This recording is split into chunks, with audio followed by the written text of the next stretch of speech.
Gangguan seksual di tempat kerja.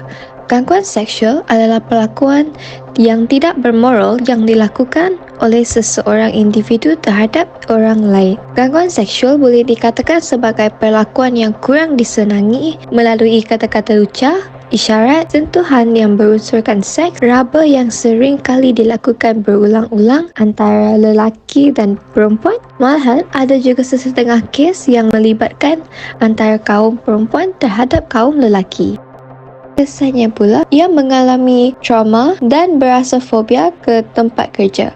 Ketakutan untuk bersendirian di tempat kerja dan berasa tersinggung ketika bekerja.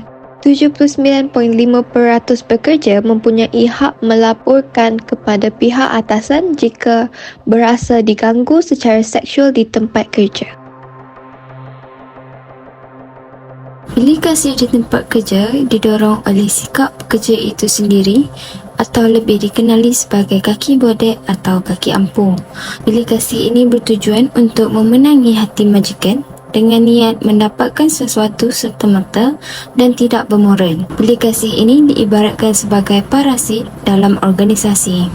Dr. Muhammad Ruslan Muhammad Tahir, Timbalan Ketua Polis Daerah Seri Alam Johor berkata sebab berlakunya bilik kasih di tempat kerja adalah tidak mempunyai keyakinan diri namun memiliki impian dan cita-cita yang tinggi, dan hal ini memberikan kesan dengan menimbulkan perasaan iri hati dan tidak puas hati dalam kalangan pekerja kerana mengambil rezeki atau peluang orang lain. Kajian daripada responden mengatakan 43.6% bersetuju bahawa sifat malas menjadi punca seseorang menjadi kaki ampuh. Salah satu hal yang dikirakan sebagai tidak beretika merupakan penyalahgunaan masa syarikat di tempat kerja. Curi tulang juga dikenali sebagai ponteng kerja, sama ada dari segi melindungi seseorang yang datang lewat atau mengubah helaian masa kertas. Berdasarkan soal selidik yang kami telah lakukan, 59% menyatakan bahawa mereka setuju mengenai penggunaan telefon peribadi ketika waktu bekerja.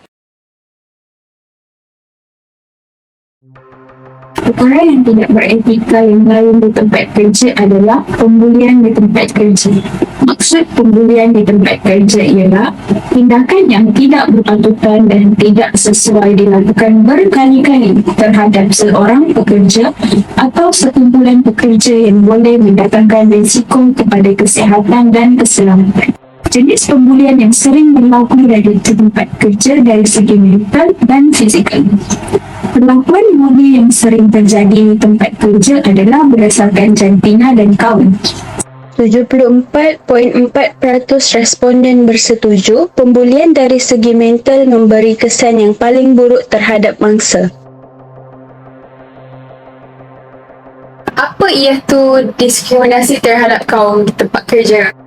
Apabila pekerja berasa kurang bernasib baik kerana kewarganegaraan, warna kulit atau asal etnik mereka. Apabila seseorang dilayan kurang baik daripada orang lain dalam situasi yang sama kerana bangsa atau keturunan mereka.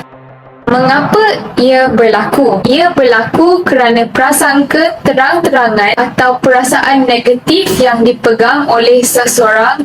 Orang masih dilayan secara tidak sama rata, seperti ditolak pekerjaan semata-mata kerana berat sebelah terang-terangan terhadap mereka berdasarkan kaum dan alasan yang berkaitan. So dia lambat faham. First macam betul lambat faham tu, kita lambat pick up buat satu kerja tu. So bila kita lambat pick up, orang lain senang nak bully kita, macam mengutuk belakang-belakang macam tu, macam mengata kita. Tak pernah. Akan kita orang manager tak strict sangat. Tak payah layan je kot. Just biar je dia bodek tu, lama-lama dia rasa macam, oh orang ni tak nak layan pun aku. So lama-lama dia akan tak buat apa-apa lah.